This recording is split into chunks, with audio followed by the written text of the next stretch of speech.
none other than the player of the game for today's match. As if she never left, our very own of the Choco Mucho Flying Titans, CC Radina with 16 points for this entire game. I'm sure that they're very happy at to see. Konting questions lang for you, but you know what?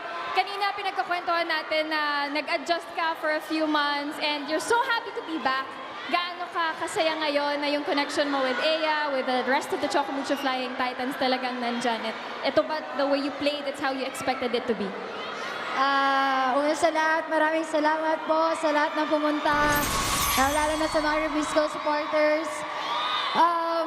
Honestly, di ko talaga alam. Sobrang kinabahan ako kanina talaga kung ano yung igagalaw ko kasi nanibago ako sa ambience. Nanibago ako sa ambience and ayun, ang ginawa ko lang is i-compose yung sarili ko and syempre mag-perform ng maayos and mag-deliver. And mahaba-haba din itong conference na to. Ano pang dapat mo? Ano yung pinaka-excited ka for this All-Filipino Conference, this 2026? Syempre, bukod sa nakabalik ako dito sa Choco Mucho, sobrang masaya ako na nasa amin yung na-recruit ng Choco Mucho. Ang tagal kong nanligaw kay Ea para lang mapunta siya sa amin and thankful na napili niya kami. And syempre, ayun, magtrabaho ulit. I'm sure magtatrabaho din talaga ulit ikaw at the rest of the Choco Mucho Flying Titans. Meron ka bang gustong batiin, family and friends, and of course, the fans that's watching here tonight in Piloy?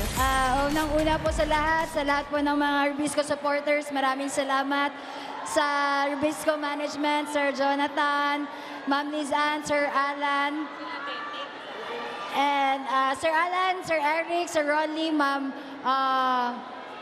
Attorney Lily, and sa family ko po, Mama in Mindanao, Ate in Canada, Papa Arnold, Silda, Ate Karen, and sa family po ng fiancé ko na nasa Chaong, Quezon, Rosales family, and sa fiancé ko na nanonood, and sa lahat po na nandito, maraming salamat. And sa lahat po na nanonood, maraming salamat po for supporting. Congratulations, Ate C. Congratulations on your engagement. Back to you, Boom and Jamie. Yeah.